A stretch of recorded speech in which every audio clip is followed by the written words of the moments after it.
Bonjour et bienvenue à toutes et à tous. J'espère que la pause déjeuner a été bonne.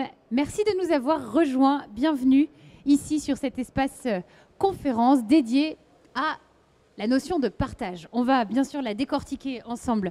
Un coup de main ponctuel, une expertise particulière, l'organisation ou la participation à une formation inter-entreprise, la rentabilisation d'un local vide ou d'une machine qui serait peu utilisée, la transformation de vos déchets en matière première pour les autres ou pour les uns. Avez-vous déjà pensé à partager? Est-ce qu'on est naturellement câblé pour le faire, pour le partage? Est-ce qu'on peut imaginer des entreprises qui ne se cachent plus, au moins pour gagner en flexibilité, pour réduire leurs coûts et participer ainsi à une économie plus responsable, sociale et solidaire? En Pays de la Loire, certaines ont osé le partage. Et vous, avant d'aller plus loin, on a envie de faire un petit sondage et donc on va vous poser cette question. Quand on vous dit partage de ressources, peut-être que ça évoque des choses très concrètes ou pas. Avez-vous déjà partagé, quelle que soit la ressource, la matière? Est-ce que, si c'est le cas, vous acceptez de vous lever si ça vous est déjà arrivé dans vos parcours professionnels ou dans vos entreprises, quelle que soit votre situation, d'être amené à partager des locaux, des ressources, des compétences? Eh bien, c'est super, vous êtes au bon endroit. Puisqu'on va justement en parler, le meilleur moyen de se faire... Vous auriez pu vous lever éventuellement, hein, voilà. Mais on est bien là, on est positionné avec la bonne distance. Donc le mieux, c'est souvent d'écouter les personnes qui sont passées par là, celles et ceux qui ont tenté l'expérience du partage.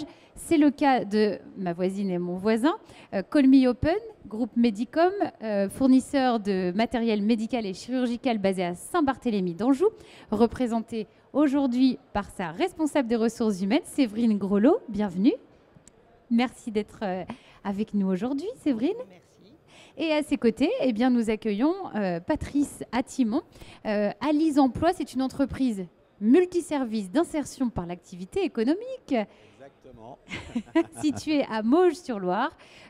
Et pour la petite histoire, vous êtes aussi un ancien salarié de Call Me Open. Exactement. Mais ça, c'est juste le hasard. Il y a une vingtaine d'années. Donc, c'était juste hier. Est-ce qu'on peut tous les deux revenir sur vos activités d'abord pour bien comprendre qui vous êtes, ce que vous faites et en quoi le partage a pu être intéressant? Donc tout d'abord, Alise est une structure d'insertion par l'activité économique. Donc je vais bien définir les deux termes. Insertion, ça veut dire qu'on accompagne des gens qui ont été éloignés du monde du travail, qui sont diplômés ou pas, hein. On accueille aussi des gens qui ont des bac plus 5. Qui ont été soit simplement ouvriers ou même chefs d'entreprise. On accompagne des gens qui ont aujourd'hui entre 18 et 64 ans, donc qui ont eu des difficultés dans leur vie, des problèmes de logement. Souvent, on nous assimile à des structures qui accueillent des SDF ou des repris de justice, mais pas que. Ça peut arriver à tout un chacun du jour au lendemain. Et donc, notre travail, c'est de les remobiliser, de les faire rebondir, et pour ça, on a des supports d'activité, donc en l'occurrence le recyclage, qui va faire l'objet un petit peu de notre discussion, de notre échange. Une de vos activités importantes. On en a une autre qui est en lien avec la sous-traitance, donc là on travaille aussi bien avec des TPE que des très très grands groupes dans le monde de l'habillement, de la maroquinerie, de l'industrie. Donc pour des petits façonnages très précis ou on peut faire des petites séries, des grandes séries, c'est très très large. Voilà. On a une autre activité aussi qu'on a mis en œuvre parce qu'il faut qu'on suive les évolutions économiques. Donc on est aussi plateforme logistique pour le e-commerce. On n'a pas ambition de dépasser Amazon, c'est pas ça. C'est de proposer des métiers à des gens pour qu'ils puissent rebondir. Voilà. On travaille aussi dans le déménagement, donc on a une capacité de transport, la propreté, le paysage, tout ça c'est vaste. On a 130 personnes et chaque année on en a à peu près 200 qui passent par nos structures.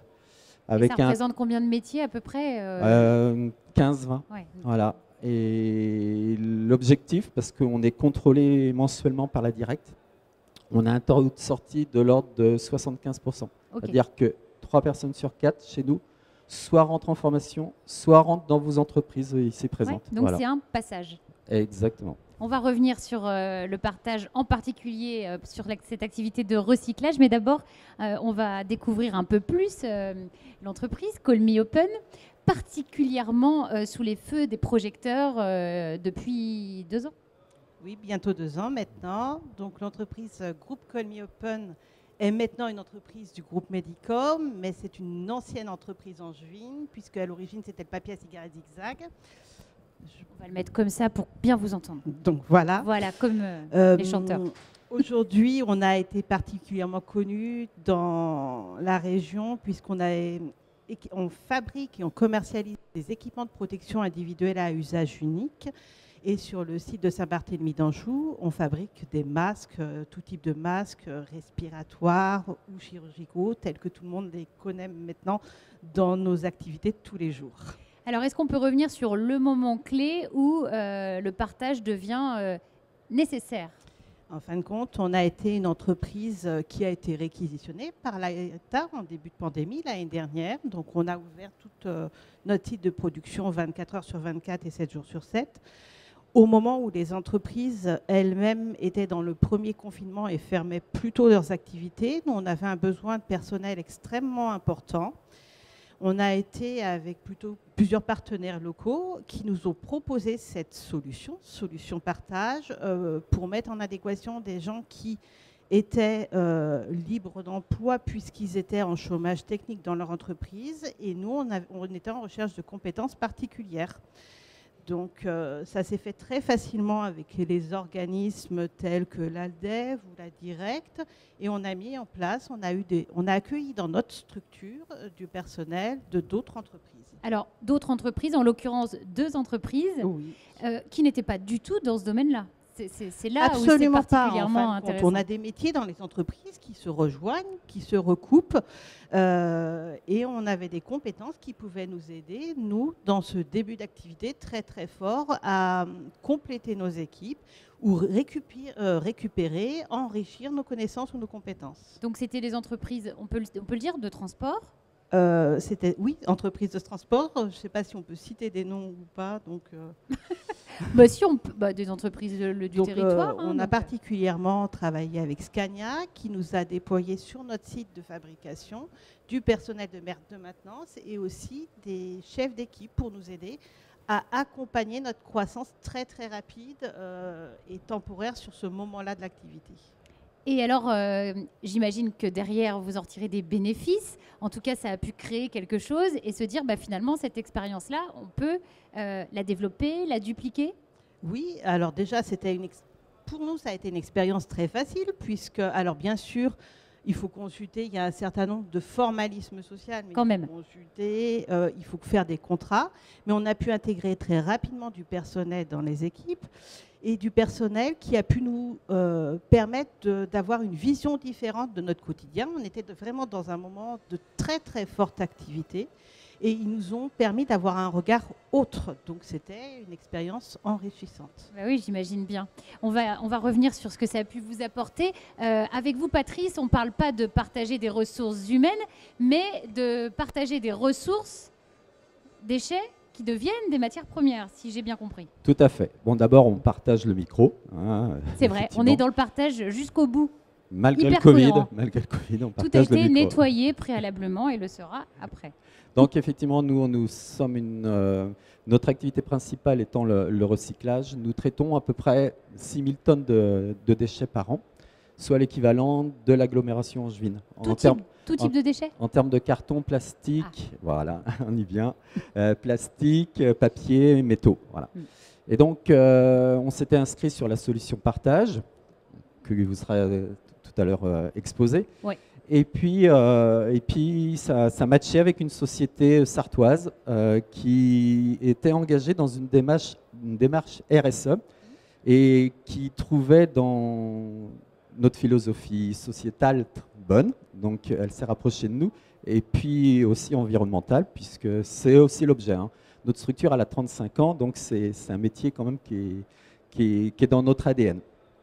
À titre d'exemple, l'an passé, on a évité l'enfouissement de l'équivalent en polystyrène, puisque c'est l'objet, de la surface de 2 terrains de football sur une hauteur de 3 mètres. Voilà. Donc, ce faisant, cette structure a décidé d'écarter ces matières polystyrène. Voilà, et tous les 15 jours, nous recevons une semis complète de polystyrène.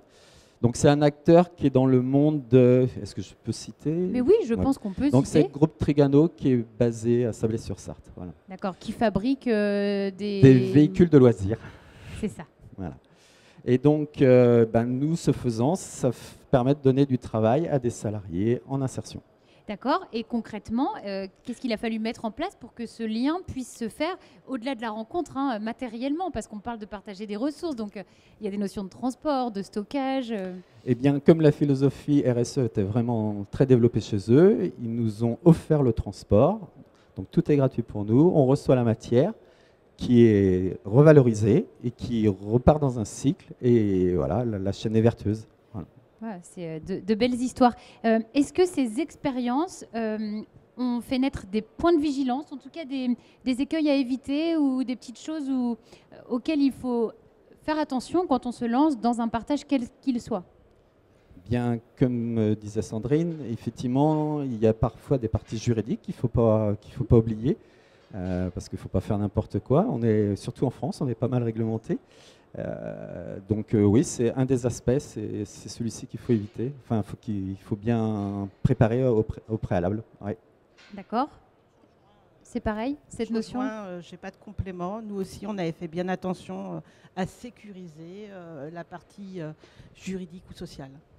Et alors, OK pour les écueils, les bénéfices maintenant, parce qu'on les a un petit peu évoqués, mais est-ce que ça vous donne envie d'aller plus loin, de partager plus que des ressources humaines pour vous, plus que des ressources matérielles, pourquoi pas des locaux? Est-ce que finalement le fait d'ouvrir au partage donne envie d'un cercle vertueux et d'élargir et d'aller plus loin? On est obligé de partager encore le micro? Enfin, moi, je ne partage pas trop finalement. Donc effectivement, nous avons été plus loin. Donc nous avons 3000 m² de bâtiments industriels sur un terrain d'1,5 hectare. Nous avons décidé de donner notre toit à un collectif citoyen pour qu'ils produisent de l'électricité. Voilà, donc on a continué dans la démarche. Super, merci beaucoup. Séverine? Là, pas immédiatement, je n'ai pas de solution, mais je sais que je retournerai voir si j'avais des stocks importants ou des choses, puisqu'il y a plein de possibilités qu'on ne connaissait pas. Donc, le prêt personnel, ça s'est très très bien passé, mais il n'y a pas que cette solution-là. Donc, j'invite à aller sur le site pour voir les solutions comme on vient d'évoquer. Attention à bien garder le micro pour qu'on vous entende. Mais bien d'autres aussi. Avez-vous déjà, à ce stade-là, des questions sur les deux expériences, mais peut-être d'autres, en termes de partage, à poser à nos deux intervenants? Si oui, je partage mon micro et je viens vers vous. Il suffit juste de lever la main. Ça peut être des commentaires ou des témoignages pour compléter aussi, bien sûr. Profitez-en. Eh bien, en attendant que les questions arrivent en rafale, je vous propose d'accueillir Sylvie Louet, puisque au sein de Solutions Éco, c'est l'experte solution partage, bien sûr, puisqu'on l'a évoqué, mais de quoi s'agit-il exactement? Quelle forme ça prend, cette plateforme qui crée les rencontres, les bonnes rencontres, les bons liens? Sylvie, c'est parti pour l'explication de tout ce qui se cache sous ce qu'on vient de voir, le haut de l'iceberg en dessous. Il y a tout un système pensé pour les entreprises. Oui, alors le système, il est très simple. Il s'agit d'une plateforme en ligne, un site. Vous avez l'adresse solution-partage-pays-de-la-Loire.fr. C'est une plateforme qui est ouverte à toutes les entreprises de la région des Pays de la Loire, même un petit peu au-delà d'ailleurs, parce qu'il ne faut pas oublier non plus les départements limitrophes et les entreprises ne connaissent pas forcément les frontières. Donc c'est un accès gratuit aux entreprises et cette plateforme permet de déposer des offres et de rechercher. Donc ça va dans les deux sens, les offres et les demandes. Il suffit de remplir un petit formulaire et de déposer pour ce qui est des compétences, des termes en fait, qui pourront être repérés et d'indiquer évidemment le planning, la disponibilité de la compétence proposée.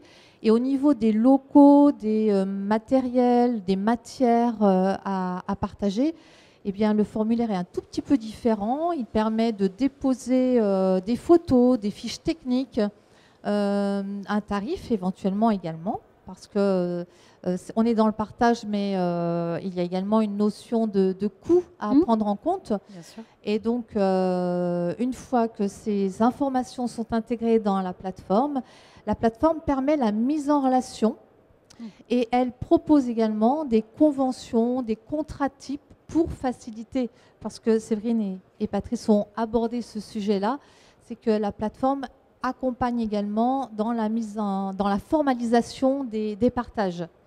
Et dans la salle, Ghislaine de l'ALDEF pourrait en témoigner également, nous sommes un réseau d'animateurs. Moi, je suis au niveau régional, ça suffit. Hein.